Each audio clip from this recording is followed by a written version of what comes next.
Welcome to Animal X. This is Verdley Wood, where legend has it the last brown bear in Britain was killed. Craig Hamilton Parker is one of Britain's leading psychics. Tonight, he'll finally settle the question. Does Britain's last bear still haunt these woods, or is it just a legend? It struck me more like a very solid house with a turret of some sort at one corner.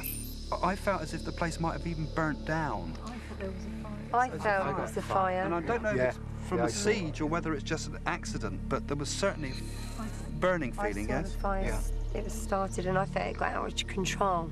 So do you think the spirit of a bear still haunts this place?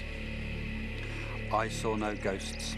You could feel the feeling that perhaps a bear had maybe used the building as a shelter.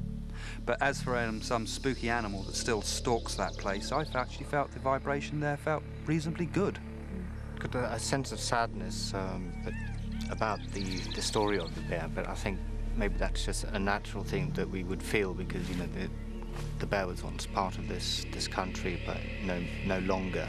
I think one of the things that I find most poignant about the whole thing is that we're talking about the ghost of an extinct animal.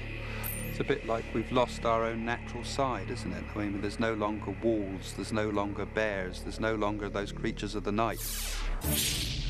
So it seems the psychics agree. There's a rich and sad history here, but no spiritual presence. Well, I actually think that the mediums were quite credible, because how were they to know? They only got the opportunity to go and see the ruins. There's very little evidence of the castle left. There's not really many websites they could have gone to find out any extra information, so they managed to go into quite a lot of detail.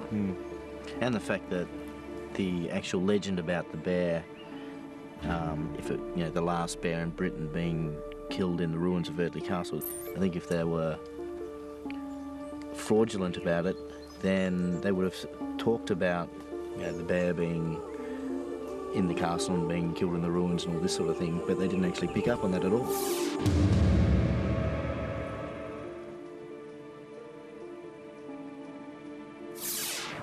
Animals have been part of our lives since time immemorial.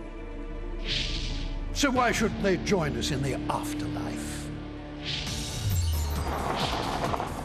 I'm sending Daniel and Natalie back to central England to meet Jenny Smedley, a true believer in the animal afterlife.